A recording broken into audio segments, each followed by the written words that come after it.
Am I muted now? Nope, you're unmuted. Okay. Okay. Hi, everyone. Welcome to our workshop, Being a Young Adult. So I'm Julia. And I'm Haley. This is Haley. Am I muted now? No, you're unmuted. And we're gonna talk about young adulthood. So thanks everyone for coming. We really appreciate it. This is our first formal workshop with DAO. We'll get into a little bit more about that in a second, but just so everybody in the Google Meet knows, this is being live streamed to Durham Alliance Outreach's socials. So we have Facebook, I think we have YouTube as well. So that is that. We just ask that everybody remains muted until we have that go ahead to have some discussions, because we do have some topics that we want to discuss with whoever's in the Google Meet right now. Obviously respecting each other's opinions. We want to keep things as confidential as possible. So when we do have those moments of being able to share and discuss, we're going to pause the live stream and pause the recording, just so we give that extra assurance that this is going to be private.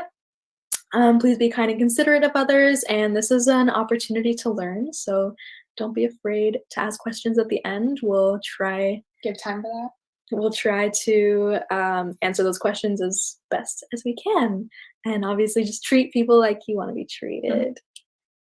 So going into what we just want to talk about today, we're going to do introductions about Julia and I, and then we're going to do a few icebreakers with those of you that are on the meet, and that's when we'll pause the recording for everybody. And then we're going to get into character building, interpersonal skills, and then we're going to talk about goals, which is setting and pursuing. So just really quickly, we wanted to talk about Durham Alliance Outreach and the mission statement. So this is a direct quote from our website. It says, "To advance education by providing workshops and lectures on life skills such as self-esteem, confidence, and communication to the general public, and especially to the LGBTQ community of Durham. Also strive to provide a counselor-led peer support group for youth and adults in the Durham region who identify as LGBTQ, to provide techniques in coping, self-advocacy, and awareness issues unique to this community." So just that. And introductions, a bit about us. So we are both currently in our second semester of our second year of the social service worker program at Durham College, and we're graduating in April. We've been placement students with DAO since September, and we are looking forward to discussing the topic of young adulthood. Okay, so our first icebreaker, we're just going to do a quick introduce yourself and something about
All right, we're going to be talking about character building. So, this is something that I've learned a lot throughout my life, especially in elementary school and things like that.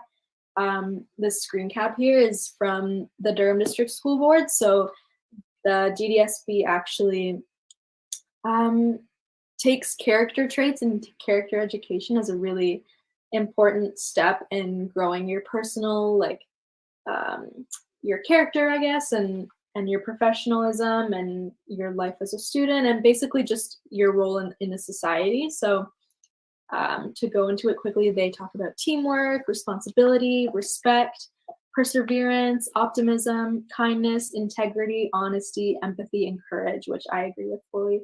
I remember being in elementary school and having my agenda, and these traits would just be smacked on the back of every single agenda, so we never forgot.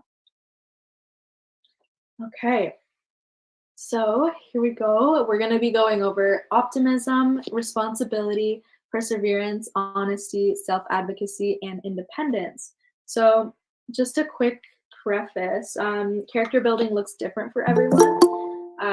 I'd say it's about embracing the process and being open to learning that will set you apart from others.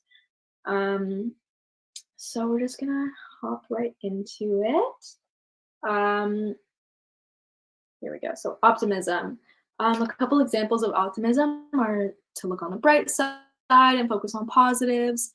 And another one is considering things a learning experience. So maybe when something like not so good happens, like you forget that you have a test to study for and you leave it to the last second and you don't do too well on the test, maybe that can be something that you learn for next time. Like maybe you have to set a little bit of time to study for this test, and it might be a little bit sad, but at the end of the day, you can take it as a learning experience, and that will change your outlook ultimately.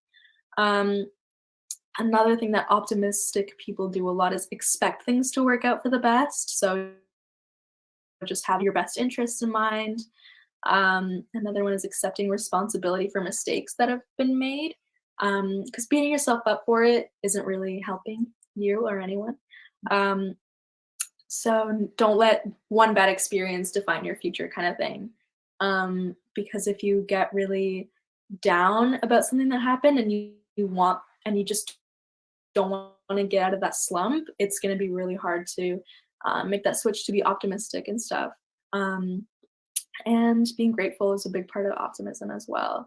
So secondly, we have responsibility. This one's pretty, I think, self-explanatory, like taking care of your personal safety and well-being and taking accountability for your actions. So kind of like optimism, you're accepting responsibility for your mistakes. I think you'll notice that all of these traits have a lot in common with each other, and they're easy to kind of catch on to when you know um, kind of what you're looking after.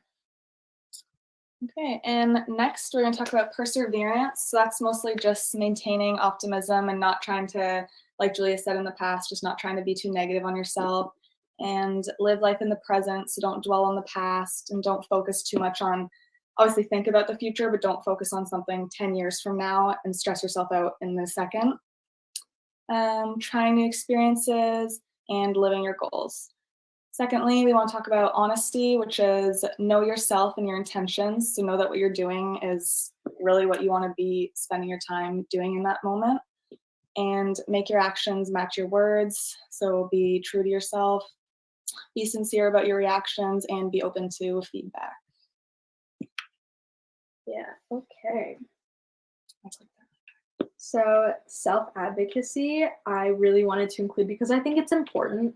Um, when you're aiming to improve your character and kind of just, to me, these are the steps into becoming your own person, which is why they teach it so young, which I think is really great. So self-advocacy, I just have written here.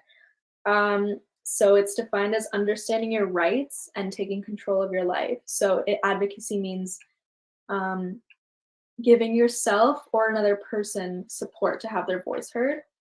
So that's why we have written out believing in yourself, speaking up for yourself or for others. If you see maybe someone's getting bullied or someone just needs some help and maybe isn't too keen on asking, just having that kind of awareness and being able to advocate for someone else. Um, in terms of self-advocacy, it's important to ask for things if because people aren't mind readers. And if you explicitly ask for something that you need in order to help you finish that project at school, or build up your resume to get a job, if you don't ask, then no one knows to help you, kind of thing. So that's also important to owe that to yourself and be able to advocate for that.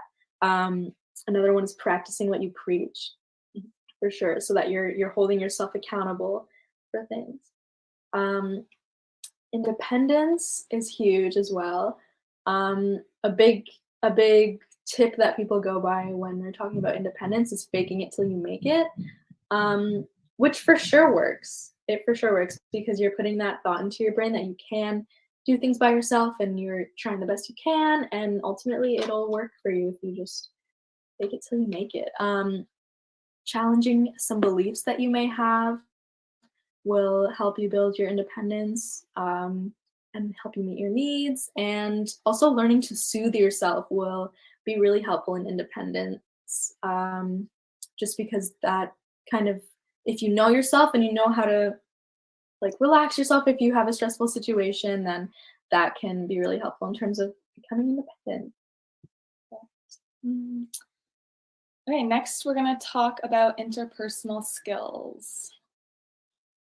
So building interpersonal skills as a young adult, the topics that we're going to go more into are awareness, collaboration and teamwork, clear communication, encouraging others, listening, and patience.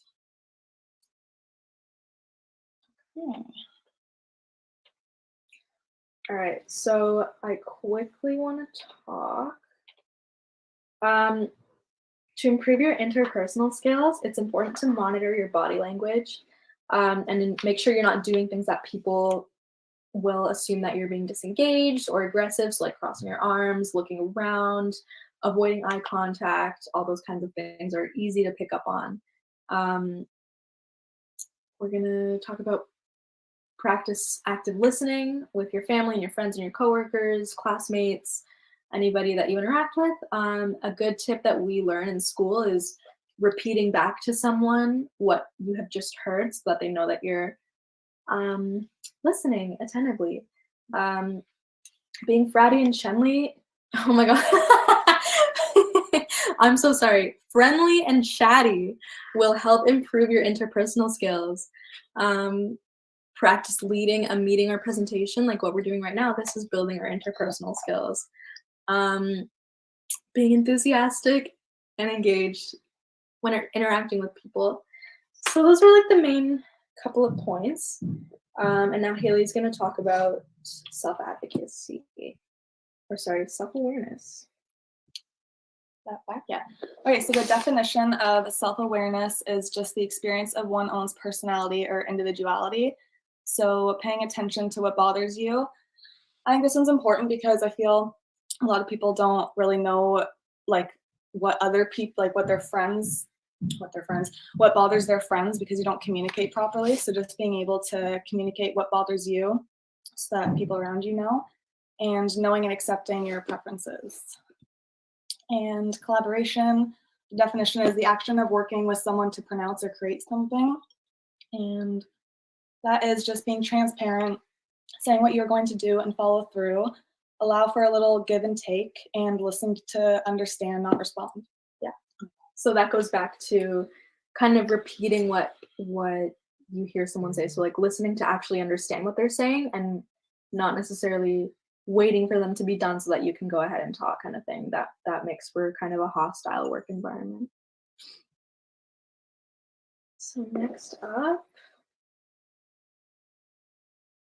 communication. So the definition is the imparting or exchanging of information, obviously.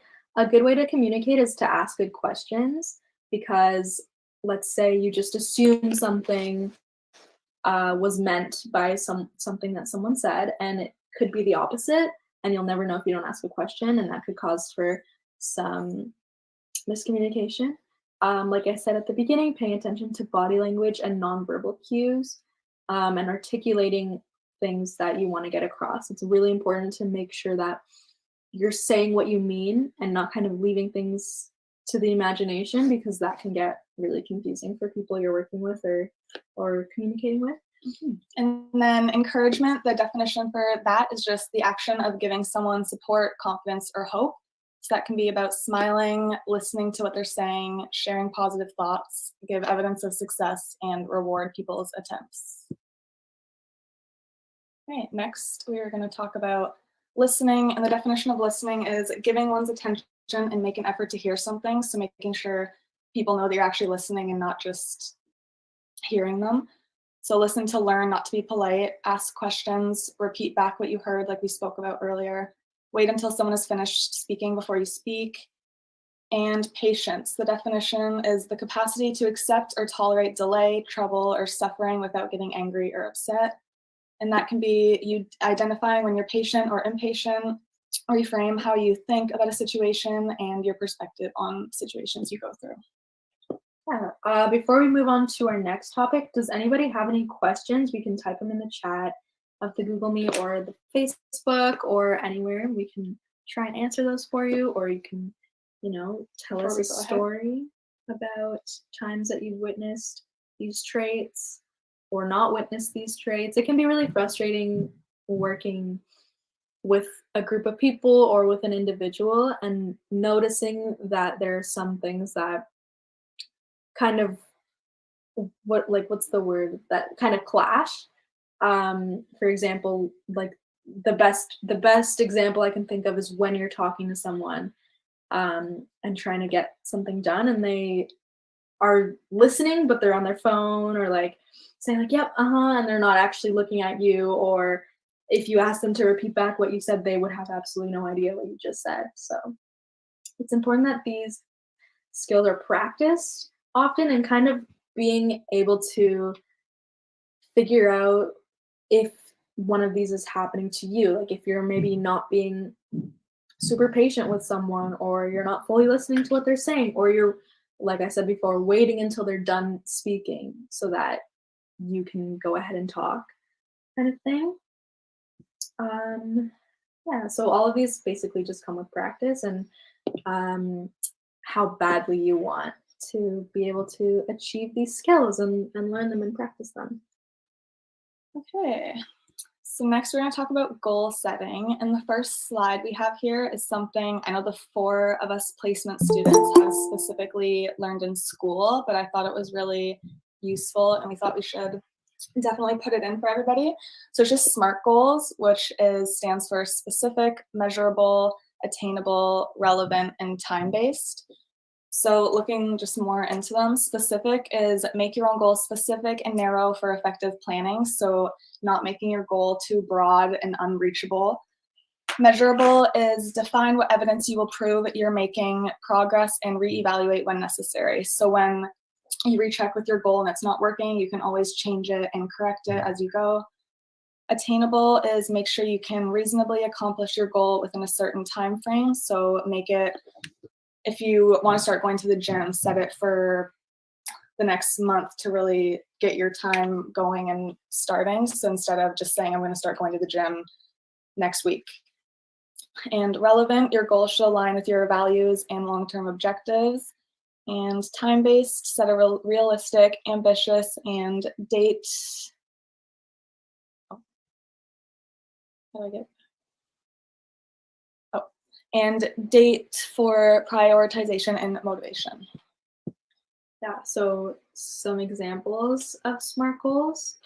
Let's see here. So a couple examples, volunteering regularly is an easy goal that you can achieve. If you find somewhere that you enjoy, you can maybe set the goal to go like twice a month, or however it fits your schedule, kind of thing. If you're really just starting out, you can say like start networking, find that connection that you can use in the future. And yeah, that's a good SMART goal. Improving your listening skills is a good SMART goal. It's specific. And you can kind of, if you, something we're going to talk about in a second is like keeping yourself in check with your goals so that you know if you're meeting them. And that's what we're going to talk about right now. Okay.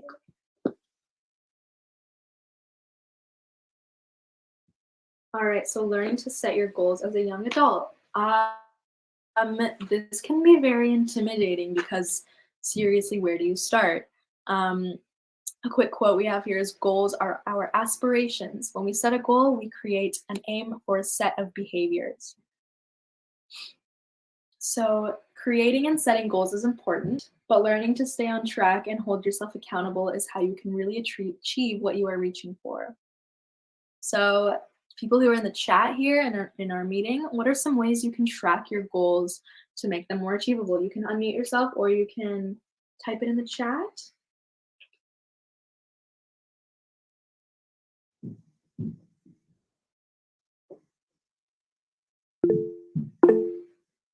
Journal, yeah, that's a good one, Sam. Writing things down. Yeah, Annie has her hand raised.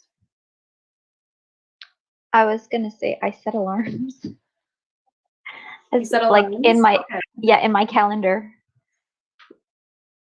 That's a good one. I'm a to-do list person too, so I like checking things off as I go, so I feel accomplished. Yeah. With it all. Yeah, for sure. Maybe something that I used to do in high school actually with one of my friends is we would set kind of like fitness goals together to like go on a run before school, and it's a lot easier to do with a friend.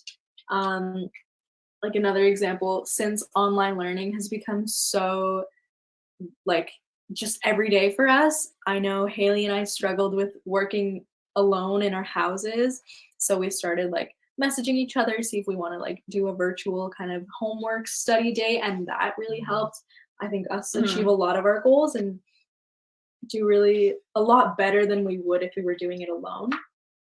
For sure, that was super helpful. Yeah.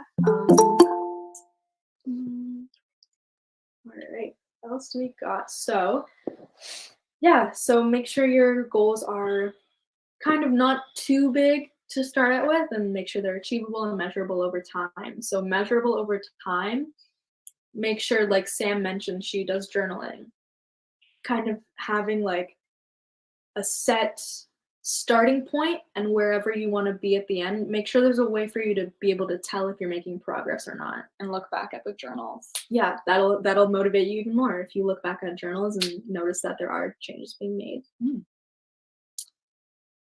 Okay, so next we're going to be getting into, goal setting. I think it's going to talk about some of the things we just went over, but having a diary or journal where you can track your goals and daily achievements can be very useful for goal setting. So like Sam said, and make it measurable and have a specific goal is important. And for goal pursuing, celebrate all accomplishments, even if they're little ones. So I know for me, I have trouble doing daily exercise. With COVID especially, I just find myself very lazy and not motivated to do much except for like online school.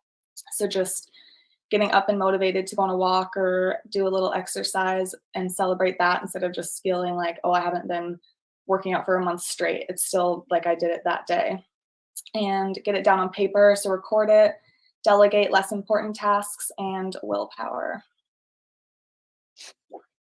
Okay, so we're gonna try an activity. Anyone can do this if you want to do it in our meeting or on the live stream. So this activity we found called Average Perfect Day. So if you want to pull out a journal, a notebook, something on your computer or your phone, you can write down what your average perfect day looks like. So nothing really like I win the lottery kind of thing, but maybe just more like I get out of bed at a good time, I eat a good breakfast, I get to hang out with my kids, that kind of stuff. So focus on what your perfect day looks like. The idea here is to create a detailed list of what your average day looks like step by step, so that eventually you can kind of aim for this. So we'll say creating a day where you never you'll never get bored of, that you can happily repeat 5 or 7 days a week, with or without your partner or your kids or whatever works well for you. Really think about the individual behaviors that go into that day.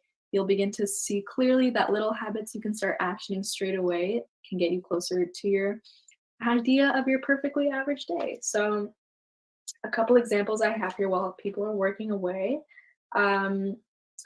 So do you read 20 minutes before getting up? Do you do a sun salutation, some yoga, some mindfulness?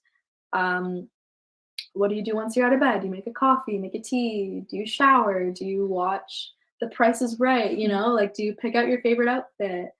Do you listen to the radio? Like, do you have a brightly lit room with like a ton of sun coming through? Do you go to work? If you go to work, say like you know, say hi to your coworkers, or what is it, like, organize your desk. Literally these tiny little details can set the tone for your day, and just writing them out and being able to identify that what you want to achieve just on an average day can really help with that. I know for me, my perfect day would probably just be waking up early, having a shower, getting ready for the day. I got a new coffee frother, so using that to make a good coffee, and then just relaxing and having a few moments in the morning to just chill before my day starts, and then just probably getting everything done at a pretty good time, so I still have time to see my loved ones and relax. What's your perfect day? My average perfect day, I would probably wake up at around like 6:30, which I know is early, but I need a lot of time in the morning. I'd wake up at 6:30, do some like sun salutations probably. I can't meditate right when I wake up because that just makes me want to fall back asleep. I'd have some coffee, drink some water. I really like oranges, so I'd have like a nice cold orange in the morning. Maybe play a little guitar, go on a walk. Like, the opportunities are endless if you kind of look from like a realistic perspective back to our SMART goals. What can you truly achieve in a day given all of your circumstances? Like, do you have to take your kids to work? Do you have to go to work yourself? Do you work from home? Anything. And just kind of making things fit for you in a positive way. And soon enough, hopefully you'll be able to make tiny little changes that will add up to your average perfect day. So does anybody in our chat Want to share their perfect day? You can either type it or go on mute. Perfect, Amber. Okay, so my average perfect day. I've actually been really working on this the last 3 days. So 5 a.m. wake up. I know that sounds so bizarre to some people, and it did to me too before I started reading this book, The Miracle Morning. But it's up, brush my teeth, and have a large glass of water. Then I do meditation, visualizations, affirmations. I write in my journal, and then I do exercise. Then I would shower and have some breakfast, and that's me set for my day. I like that. Affirmations. I want to start doing that. Mm-hmm. They're actually so powerful. I've been finding, like, my mindset is so much like so much more positive now than it was 3 days ago, and that's only doing 3 days of affirmations. So I've been seeing a lot about them. I really want to start writing them. Yeah, it's like, if you think about how many good things you hear in a day, and you hear one bad thing and it kind of sets a really negative tone, you hold on to it. So doing those positive affirmations can really make a difference, especially if you're doing it consistently. That's very admirable, so good for you. Do we want to get anyone else to share? I know we all want to talk about our perfect days. Annie, you can go ahead if you want. I was going to share mine, but after Amber said hers, I just want to take her perfect day because that sounds like goals. Like, all of that sounds so good. But okay, so what you need to do though is read the Miracle Morning book. Oh, That's all I'm saying. Okay. Write that down, everyone. Read the Miracle Morning book. Miracle Morning Book. Got it. Interesting. Yeah, these self-help books can be super life-changing. So I know what you mean. Annie, you sure you don't want to share anything? Come on. Okay, so I would include a well-rested 8 hours of sleep because I don't get that because I'm always on Netflix, And so a really good sleep, and then I'd wake up refreshed and energized, and I'd have a really good breakfast because breakfast is my meal of the day. I love breakfast food. And then I'd go to work, and it'd be an easy day at work, and then I'd come home, and then I'd exercise because I still have energy, which doesn't happen now, but this is my perfect day. What would your perfect And breakfast be? sorry? What would your perfect breakfast be? Oh, okay. So you're gonna think I'm crazy, but anything breakfast, okay? Because I'm super hungry in the morning. It's weird. Super hungry. That's not weird. Massive buffet in the morning. That's me. Sounds I love amazing. Amber says her Me too. too. Amber says, "See, this is why I should." Nothing like understand. cold pizza. Like That's Cool. so true. Thanks, Annie. You're welcome. We can take Gabby next. Okay, so I would go to sleep pretty early and have 9 or 10 hours of sleep because I don't get that. Wake up at like which because that sounds really good. And stuff for school, not doing a lot of work, and and then go home, not nap because then I just watch more Netflix. Sam raising her hand next. Was wondering, how do you even begin affirmations for yourself like that? To me, and watch a movie with my boyfriend. Thanks, guys, for sharing. I've done something, and yeah, it's also about being pretty easy on yourself with, like, in addition to holding yourself accountable, like empathizing with yourself, because we tend to empathize with people that, take a second and realize, okay, there's a lot going on for me right now, so it's fine to feel this kind of way, or to take this experience and recognize that it's fine, it's in the past, and that kind of stuff. So yeah, if anybody wants to share quickly, that's totally fine. We welcome you, but if not, no worries. I'll just say a goal for me right now would probably be to not procrastinate as much in terms of getting my life together post graduation is my current goal. I've been pushing that off. Like, I graduate in June, like elementary school, and I don't. So I would just be to focus more on the upcoming events that are happening in my life. Yeah, I'm pretty avoidant when it comes to guilty, and like, kind of like my friend always says, like, your body does a lot for you throughout the day. The least you can do is repay it with, like, Oh wow. good food, some yoga, like a bath, something like that, because your body keeps you going. Very good point. I like that. Yeah. Gabby says she wants to focus more on herself and get more done during the day. So how can you get that goal done? Think about what changes you can make today in order to focus more on yourself, and get more done. It's a good way. It's a good place to start for sure. Amber says personal development and are huge goals to help you overall. Personal development is important. That's why we ran this workshop. I think it's good to be aware that these are traits that people, like employers, look for, like if you're writing your resume and you write skills like I'm responsible, I'm organized, I'm a good collaborator, like, and they expect to see these goals from you, you know how to display them, and you know how to show that you're doing a good job. So that's that. Here we go, Haley. Okay, so next we just wanted to connect you guys to the agency's Facebook, Instagram, and YouTube. We are currently looking for volunteers, so you can always check out these links for those opportunities.